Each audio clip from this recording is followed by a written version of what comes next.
Hey guys, what is up? Welcome back to the Lunatic Experience Call of Duty. It's me, Lunatic, or you can call me Brian. It really doesn't matter. I know that's still sort of a bad intro. I'm working on it, I promise. Anyways, guys, today I'm going to talk a little bit about my thoughts about the Call of Duty Ghosts multiplayer reveal. Now, as we all know, last Wednesday, the multiplayer reveal was amazing. At the very beginning, you see an awesome new song called Survival from Eminem. You see some great new gameplay. You see pros and Marines facing off with each other. It was absolutely amazing. Like, that's just one word. You just have to say amazing. That's all it was, okay? So, some of my thoughts, some of the things I saw, some of the things I wanted to tell y'all about that were my favorite things that I saw, okay? So, firstly, the new game mode Cranked. Okay, Cranked is the first thing I'm going to talk about. For those of y'all who may have not seen it, there's a new game mode called Cranked on Call of Duty multiplayer, okay? Or Ghost multiplayer. It's this sort of a TDM variant type of game that basically you're running around the map, you're getting these kills. As soon as you get a kill, you have a timer put on you. That timer is 30 seconds. If you do not get a kill within those 30 seconds, you blow up, okay? I know, very, very blunt, very to the point, but that is the point, okay? If you don't get a kill within those 30 seconds, you die. So basically, if you're a camper, you don't want to play that game mode because you are not going to be able to survive, okay? Even if you're in one of the most high traffic areas of the map, it will not happen, okay? So, with this new game mode, it adds a whole new feel to the original Team Deathmatch because it's very fast paced, very quick. I mean, you're running around the map all over the place, absolutely going insane. So, that's the first thing I want to talk about. Next thing, I'm going to talk about the second game mode that we saw, called Search and Rescue. Search and Rescue is this new type of game mode, much like Search and Destroy. It's Search and Destroy, but with another twist. Just like Cranked was with Team Deathmatch, a variant of Team Deathmatch. Search and Rescue is a variant off of Search and Destroy. You still have a Search and Destroy feel to it. There's still two bombs. There's attacking, there's defending, okay? But this time, when you die, you drop dog tags. It adds a feel of kill confirmed into it as well. With this new game mode, or with this new sort of effect in this game mode, it sort of stops the ability of just getting some quick picks, getting a sniper sniping across the map and things like that. So if this is a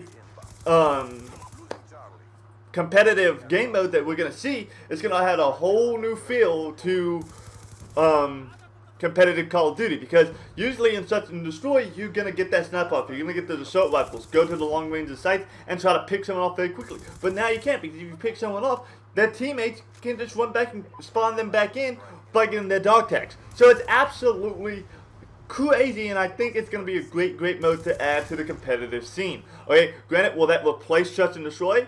I don't know. We're going to find out more Call of Duty esports news a little bit later on, which I'll talk about. Okay, so those are the two main game modes that you saw. I'm trying to think if there's any other game modes. I don't think there were. If I am, I'm sorry that I'm missing it, and I may bring it up later on.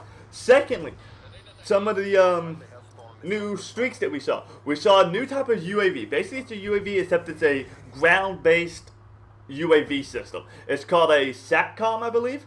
And basically, it's like a little box, and you chunk it on the ground. You can hide it in a corner, so it adds like a new little twist to a UAV. It's going to be much harder to find if you hide it in a good spot. And basically, when you call in one of those, you're going to be able to, if an enemy spots or a friendly spots an enemy, you're going to be able to see that enemy slightly through the walls. Not going to be very strong, not very overpowered, according to everything that I've heard and read about it. Then, if you call in another one, this is team-based, not just individually based. If your team calls in the second one, you get the normal UAV. Alright, you're going to see people, it's going to scan over the minimap and things like that. Then, if you get a third one, it's going to basically be like an orbital VSAT. You're going to see instant directional movements of the enemy. Okay, so you're going to be able to, it's much like the orbital VSAT is. So that's pretty sweet, and much like the UAV system in Modern Warfare 3. When you call in 3 UAVs, you got that orbital VSAT sort of motional directional type of thing. So, that's cool. Secondly, just while we're on the topic of minimaps and UAVs and things like that, the minimap is actually, I think the minimap's in the left-hand corner. It's the kill feed who's in the top right-hand corner now. The kill feed's not in the bottom left anymore. It's in the top right, so that's gonna be a little difficult. Probably gonna have to get used to that a little bit, just understanding what a kill feed is, especially for your feeders or even you live streamers who usually have your face cam up in the right. But anyways, so that's a couple of things right there. Now let's talk about maps. We saw a couple maps, we got the names of them, but I'm not going to talk about the maps in general. I'm going to talk about what the maps do. Okay, the maps are, as we've heard and read and everything like that, they're very dynamic. There's a lot of things that can happen in these maps. Okay, these maps, things can drop, get blown up, and be rearranged. The map completely change the feel of the map, and so that's going to add a whole new element to it. The maps are going to be changing throughout the game, and there's a new streak called the Odin Strike. This Odin Strike will literally rain down onto the map, killing all your enemies.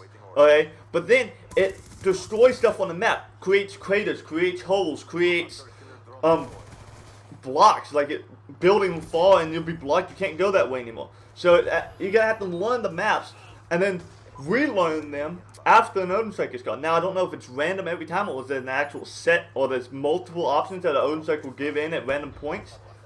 But still, it's gonna change the feel of the map, and that is gonna be very, very different to us. Like in Black Ops 2, we had dynamic things like on cargo, the containers going up and down in different times, the train on express and things like that.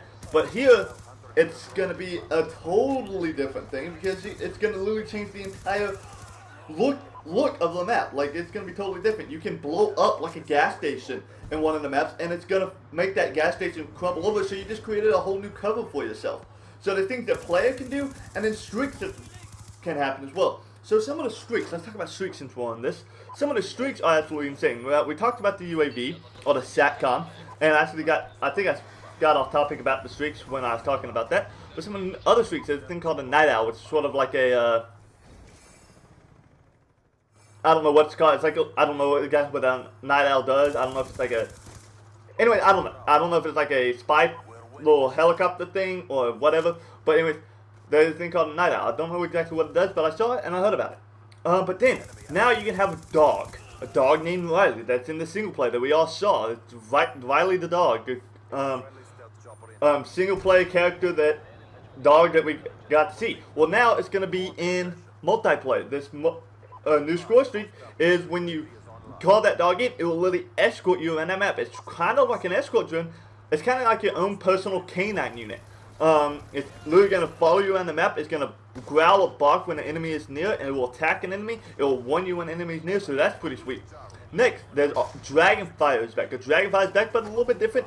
But it is Dragonfire. Now, the controls are probably going to be the same, but what you see through the little Dragonfire camera is a little bit different. Now, it still shows the square around the enemies, but now it shows a little circle of where your projectiles will be going. Granted, that could be a little OP because it really shows you where your projectiles are going and things like that. But I think it's still going to be pretty sweet. Next is you still have a chopper pilot. The chopper pilot is back. You get to fly around in chopper and use it as a gunship and things like that. Much like but it's a little bit different. Like you're literally in the cockpit of the chopper. You actually see around in the cockpit, and then you can see the targeting system and stuff like that. In front of you, the heads-up display in front of you, and you'll be able to control and shoot enemies and things like that. Another streak, it's kind of like the chopper gunner streak from Black Ops 1, where you're in the chopper gunner and you pull out the sentry gun and you're firing down. Well, this time instead of a sentry gun, you have a sniper. So that's going to be pretty sweet, especially for you feeders out there. This could add a whole new type of feed clips that is going to be amazing. Basically, you're in this helicopter, you have a sniper, and you can snipe down on people while in this helicopter. Now, that could, if someone gets a feed like that, that is going to be insane. I bet you all the feeders on FaZe and Optic and all the others are going to be absolutely gunning for that streak, so they can get that feed and be the first one to post it in a montage. So that's some cool stuff right there. Then, like I said, the Odin Strike was one.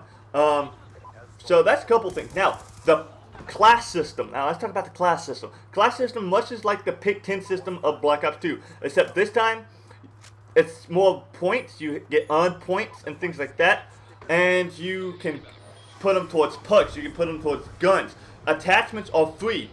and things like that. So, and then you completely customize your character and do a bunch of stuff like that. Anyways, guys, this video is about to wrap up, and I apologize for that. And I didn't get to talk about everything I wanted to, but I'll probably make a second video later on detailing more of the stuff. If you have any more questions, comment down below, and I'll be happy to answer them. Go check out Charlie Intel. I'll leave a link down below, and they have all the information you could ever want Call of Duty related. It is absolutely an amazing site if you haven't seen it already. Anyways, guys, thanks for watching. Remember to like, subscribe, and comment. And this outro is getting really long, and I need to end it. So anyways, guys, thanks for watching. Stay tuned. Go on. I'll see you next time. I'm still blabbering on, so I'm just going to end it now. And I still need to work on my outro. So.